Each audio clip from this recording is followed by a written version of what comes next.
और इस वक्त एक बड़ी खबर आ रही है लखनऊ से। स्कॉलरशिप घोटाले में बड़ा एक्शन हुआ है। हाथरस के तत्कालीन समाज कल्याण अधिकारी अरेस्ट कर दिए गए हैं। विश्वनाथ प्रसाद मिश्रा की लखनऊ से गिरफ्तारी हुई है। ईओडब्ल्यू ने लखनऊ आवास से उन्हें गिरफ्तार किया है। 17 साल पहले स्कॉलरशिप घोटाला हुआ था, जिसमें अब जाकर गिरफ्तारी हुई है। स्कॉलरशिप के नाम पर 57 लाख का गबन किया गया था। मामले में अब तक 6 आरोपियों की पहले ही गिरफ्तारी हो चुकी है और आज एक और गिरफ्तारी हुई है। लखनऊ से गिरफ्तारी, जहां पर स्कॉलरशिप घोटाले में बड़ा एक्शन। हाथरस के तत्कालीन समाज कल्याण अधिकारी अरेस्ट कर लिए गए हैं। नाम इनका विश्वनाथ प्रसाद मिश्रा बताया जा रहा है। लखनऊ से गिरफ्तारी हुई है। ईओडब्ल्यू ने लखनऊ आवास से इनको धर दबोचा है। 17 साल पहले स्कॉलरशिप घोटाला हुआ था, जिसके दौरान अब इनकी गिरफ्तारी हुई है। बताया जाता है कि स्कॉलरशिप के नाम पर 57 लाख का गबन हुआ था। मामले में अब तक 6 आरोपियों की पहले ही गिरफ्तारी हो चुकी है और ये इस पूरे मामले में 7वीं गिरफ्तारी है। तो स्कॉलरशिप का मामला था, काफी पुराना ये मामला था। 6 गिरफ्तारी पहले इस पूरे मामले में हो चुकी है। ये 7वीं अरेस्टिंग बताई जा रही है। हाथरस से तत्कालीन समाज कल्याण अधिकारी अब इस पूरे मामले में अरेस्ट कर लिए गए हैं।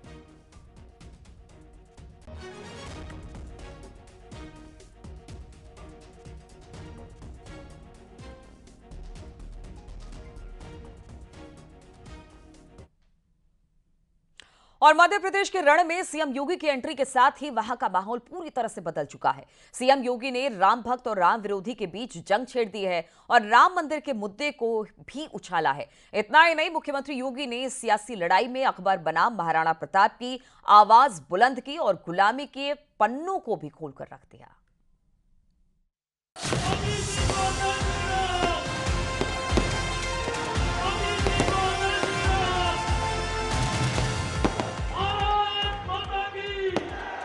चुनावी राज्यों में योगी फुल ऑन डिमांड में हैं। पहले छत्तीसगढ़ और अब मध्य प्रदेश में हिंदुत्व की हुंकार भर रहे हैं।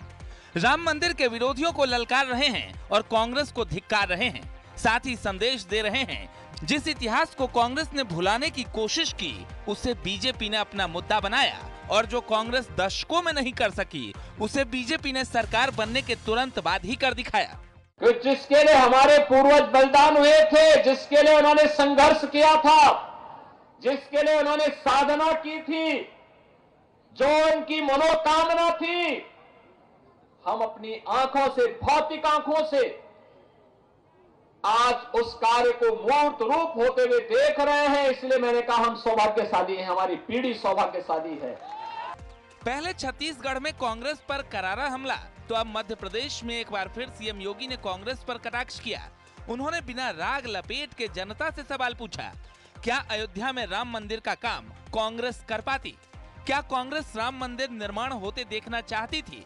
वो तो राम भक्तों ने कहा, गुलामी के ढांचे को हटा देंगे, न रहेगा बांस, न बजेगी बांसुरी।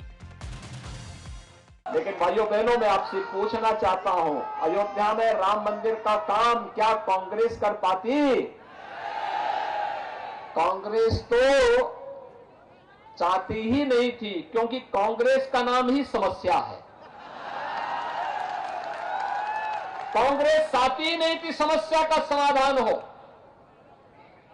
कांग्रेस ने तो कह दिया था कि नहीं, कोई परिवर्तन नहीं होना चाहिए। और तो राम भक्तों ने कहा कि गुलामी के ढांचे को हटा देंगे, न रहेगा बांस, न बजेगी बांसुरी। यानी सीएम योगी ने चुनावी राज्यों में हिंदुत्व का बिगुल फूंक दिया है और निशाने पर सनातन धर्म का अपमान करने वालों के साथ साथ कांग्रेस पार्टी को लिया है और कांग्रेस को एक्सीडेंटल और समस्या की उपाधि दे डाली। उन्होंने कह दिया कि कांग्रेस तो अकबर को महान मानती थी, लेकिन हमारे लिए महाराणा प्रताप महान थे और हमेशा रहेंगे। इस कांग्रेस ने हमारे इतिहास को हर पग पग पर कलंकित करने का कार्य किया हो, उसे अपमानित करने का कार्य किया हो। इतिहास में किस प्रकार के पन्ने पढ़ाए जाते थे? इतिहास में हमें पढ़ाया जाता था कांग्रेस के समय का इतिहास, अकबर महान है, यानी महाराणा प्रताप को महान नहीं मानते थे, अकबर को महान मानते थे। ये कांग्रेसियों का इतिहास है। और भाजपा कहती है कि महाराणा प्रताप और छत्रपति शिवाजी महाराज महान है।